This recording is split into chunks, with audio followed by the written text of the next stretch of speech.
Hello everyone, today we'll discuss about manual muscle testing for muscles of the trunk, that is lumbar and thoracic spine. So we'll be discussing about trunk extension at the lumbar spine, trunk extension at the thoracic spine, trunk flexion and trunk rotation. So first we will discuss about trunk extension at the lumbar spine. So to assess the manual muscle testing for lumbar spine muscles, trunk extensors, what should be the position of the patient? The position of the patient should be prone with hands clasped behind the head.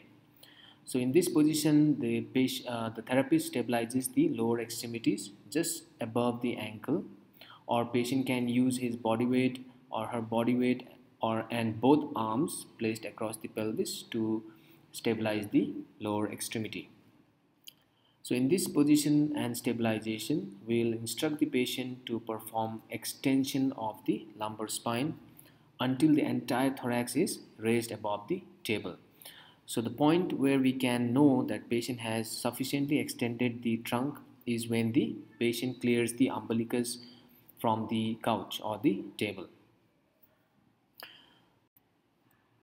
So here is a video demonstration where the patient is placed prone lying with hands clasped behind the head, and the therapist is stabilizing the lower extremity.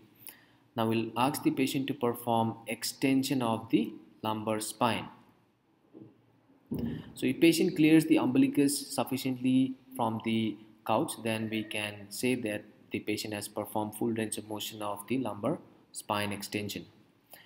Now the grading system for the trunk muscles are different compared to the extremity muscles. Here the grading systems are subjective. For trunk extensors at the lumbar and the thorax, we grade differently. For trunk flexors and trunk rotators, we grade the MMT gradings differently. So let's check out the grading system for trunk extensors. So for grade 5, it means the patient is able to perform extension and come to the end position, that is full range of motion, without any evidence of significant effort. So patient is able to clear the umbilicus from the couch very easily without much effort. For grade 4, patient requires lot of effort to clear the umbilicus from the couch or the table.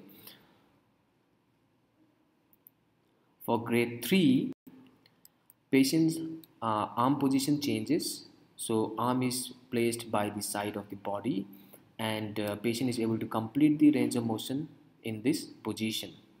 And for grade 2, patient completes partial range of motion.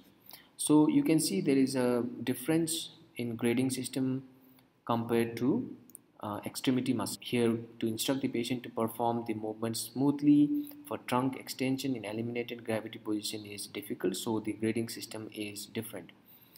Now let's move on to trunk extension at the thoracic spine. So the patient is prone while the head and the upper trunk is extending off the table until xiphoid process of the sternum. Then the patient will be stabilizing the lower extremities at the ankle, and will ask the patient to perform extension of the thoracic spine. We will instruct the patient to raise their head, shoulders and chest to the table level.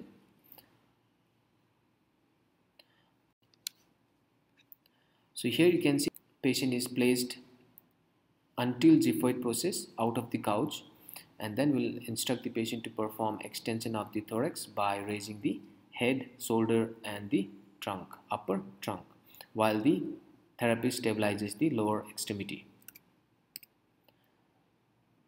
So patient performs extension of the upper trunk, that is thoracic spine.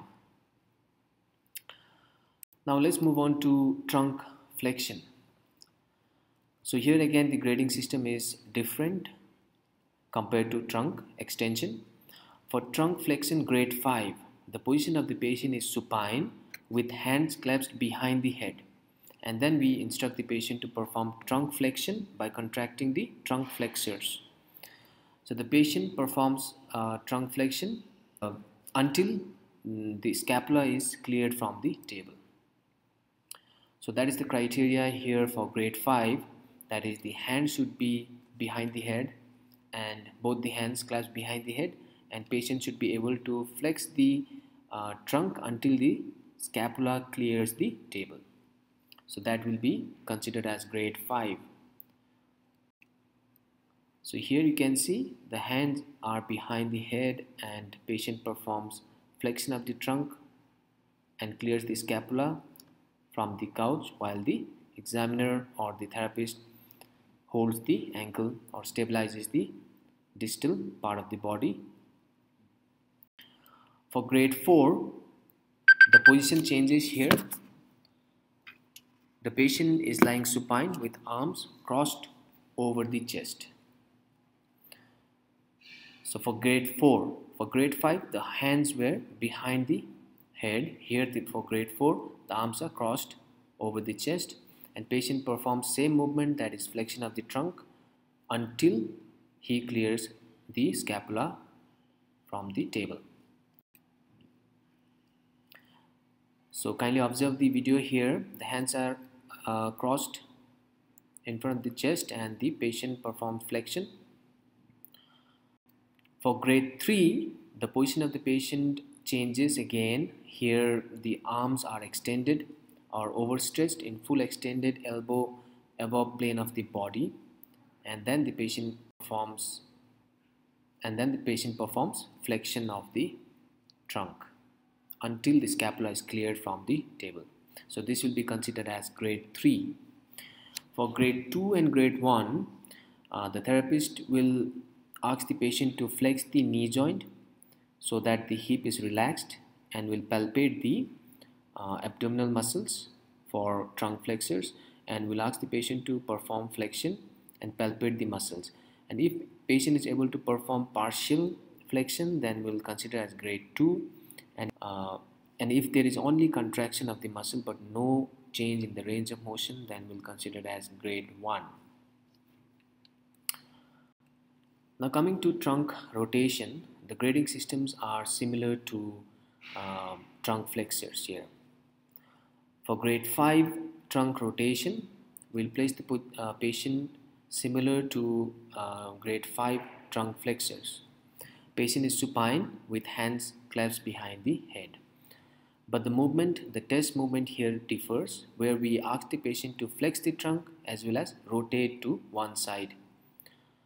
And then we'll repeat the same test for the opposite rotators. So we have rotation to the left and rotation to the right. So this is the position for testing grade 5 MMT for trunk rotators. So the scapula corresponding to opposite side of the rotation must clear the table for grade 5. So in this picture here you can see the patient is rotating towards the left, so the right scapula should be cleared off the table. So the patient performs flexion and rotation to the left, checking the rotators of the internal oblique of the left and the external oblique of the right. For grade 4, again the position is similar to trunk flexors grade 4, position with arms crossed over the chest, and we'll ask the patient to perform flexion of the trunk as well as rotation to one side. So again in this position the patient should be able to clear the scapula of the corresponding to the opposite side of the rotation.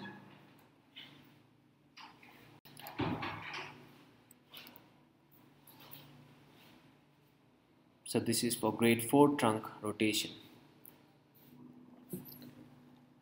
So coming on to trunk rotation positioning for grade 3. The position of the patient is similar to trunk flexors for grade 3. So the position should be supine with arm outstretched above plane of the body. Here we'll ask the patient to perform trunk flexion with rotation to one side, and then we can repeat the test for rotation to the opposite side. So here again we have to check that the scapula clears the table while rotating to the opposite side. So this is the positioning for grade 3. We'll ask the patient to perform flexion and rotation to one side while the scapula of the opposite side clears the table. So these were the MMT testings and gradings and positionings for trunk flexors, extensors and trunk rotators.